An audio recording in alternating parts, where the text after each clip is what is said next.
باسم الآب والابن والروح القدس، الإله الواحد، آمين.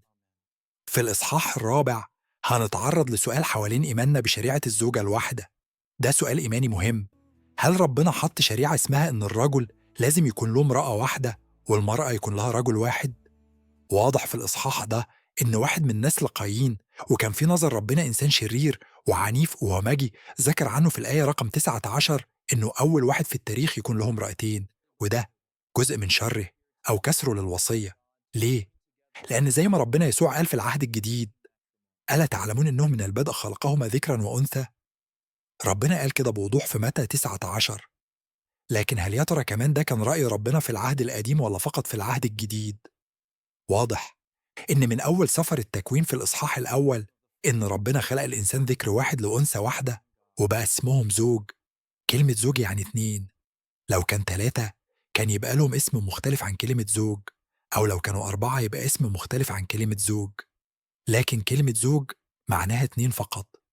وفي سفر التكوين الإصحاح التاني واضح إن موسى النبي كاتب بوضوح: هكذا يترك الرجل أباه وأمه ويلتصق بامرأته ويكونان هما الاثنين يعني جسدا واحد. يعني برضو اتنين فقط، رجل وامرأة واحدة. وهكذا عاش آدم وحواء. وهكذا شوفنا شيت اللي جاب ولد اسمه أنوش، اللي ماشي على نفس نهج آدم، ما مشيش على نهج أولاد قايين، لمك اللي أخد امرأتين. وهكذا من بعد كده أول شخصية هنقابلها في سفر التكوين هنلاقيها نوح. نوح كمان كان له زوجة واحدة، وأولاده التلاتة سام وحام ويافس، كل واحد منهم له زوجة واحدة. عشان كده مكتوب إن اللي دخل الفلك كانوا 8 أشخاص: نوح وزوجته والتلات أولاد بثلاث مرات. عشان كده كانوا فقط 8 جوه الفلك. ثم بعد كده تيجي قصة إبراهيم اللي كان له زوجة واحدة اسمها سارة، ولما اتنحت تزوج بقطورة. أما قصة هاجر اللي جت في النص فواضح جدا إنها ما كانتش من إرادة ولا خطة ولا من أمر ربنا. جه بعد كده قصة إسحاق اللي ما كانش له زوجة غير رفقة. ثم بعد كده يعقوب اللي احنا عارفين إن هو كان إنسان في الأول استخدم الخداع والكذب، فربنا عرضه برضه للكذب والخداع من خاله لبان، فتزوج بليئة عن طريق الخدعة. ثم تزوج بالمحبوبة رحيل لأن دي كانت هتبقى زوجته الوحيدة. جه بعد كده يوسف اللي تزوج من أسنات، زوجة واحدة فقط. ثم بعد كده جه موسى اللي برضه اتزوج من صفورة فقط، اللي يمكن تكون هي المرأة الكوشية، أو لما اتنحت تزوج موسى بالمرأة الكوشية، لكن قط لم يكن تعدد زوجات.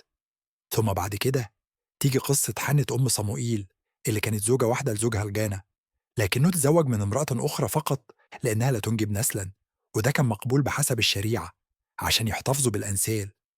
ثم صموئيل نفسه اللي تزوج بامرأة واحدة. ثم بعد كده داود اللي في الأول تزوج بامرأة واحدة اللي هي ميكال، لكن بالخدعة شاول جوز ميكال لرجل آخر وأصبح داود بلا زوجة، فتزوج للمرة الثانية. ثم بعد داود عن ربنا الفترة واتخذ زوجات أخرى عددهم 8، آخرهم بتشبع اللي أخطأ معاها، وأدرك ساعتها إن ربنا غضبان عليه وتركه، وعارف إن دي خطية عظيمة. تزوجها بعد كده. ثم من بعد ذلك لم يتزوج داود ثانية أبدا أبدا، وعارف إنها خطية عظيمة تعداد الزوجات اللي دخل فيها، بل إنه عانى. وهذه الزيجات المتعددة كانت سبب لحزنه، وكل الأولاد اللي جم منها قتلوا بعض وماتوا موتات شنيعة ومؤسفة. اتعلم داود من الدرس أخيرا، لدرجة إن لما تقدم عمره وحبوا يجيبوا له امرأة علشان يتحد بها أو يتزوجها، رفض تماما إنه يمسسها. نقص المرأة الشونامية، وكمان رعوس وحماتها نعمة وأولاد نعمة الاتنين، الكل له زوجة واحدة فقط. وطبعا كلنا عارفين سليمان اللي كان له زوجة واحدة هي ابنة فرعون. أما بعد كده لما دخلته الشهوة تعددت زوجاته جدا، وده كان أمر غير مقبول تماما أمام الله، وكان سبب لغضب الله ورفضه لسليمان لولا توبته في آخر حياته. ثم بعد كده تيجي فترة الأنبياء ونشوف أشعياء له زوجة واحدة، وحزقيال له زوجة واحدة، وهكذا. وفضل هذا المعنى لحد آخر سفر في العهد القديم، سفر ملاخي، اللي ربنا جه في الإصحاح التاني منه، وكان بيوبخ الشخص اللي يترك امرأته أو يطلقها. ويقول في الآية رقم 4 في الإصحاح التاني: من أجل إن الرب هو الشاهد بينك وبين امرأة شبابك اللي أنت غدرت بيها وهي قرينتك، امرأة عهدك. ويوبخهم ويحذرهم ويقول: احذروا لروحكم ولا يغدر أحد بامرأة شبابه، لأن الله يكره الطلاق، قال الرب إله إسرائيل. إذن شريعة الزوجة الواحدة وكراهية الله للطلاق هي عهد قديم وعهد جديد. ربنا خلقهما من البدء ذكرا وأنثى. صحيح خلق في الجنة 4 أنهار، لكن ما خلقش لآدم 4 حواء. طيب وده ينعكس علينا إحنا إيه بقى كدرس روحي؟ الدرس الروحي طبعا هو اللي قاله القديس بولس الرسول في أفسس 5، إن الرجل يحب امرأته والمرأة تحب رجلها زي ما المسيح أحب الكنيسة وزي ما الكنيسة بتحب المسيح. محبة المسيح للكنيسة ظهرت أولا في شعوره بالمسؤولية ناحيتها، رقم 2 في تضحيته لأجلها، 3 في عدم مطالبته ليها بإن هي ترد له الجميل لأنها مش هتعرف مهما عملت. هو ده أكتر، في إنه دايما شايفها صالحة وجميلة حتى لو شافت نفسها سوداء، في إنه بيفكر فيها ومشغول بيها أكتر من ما هو مشغول بكرامته أو بعظمته، إنه شبكها لنفسه إلى الأبد ولن يطلقها أبدا. والكنيسة كمان ترد الجميل كعروسة للعريس، عروسة مثالية. إذا كان هو قدم لها دمه، فهي كل يوم بتقدم دماء أولادها من أجله.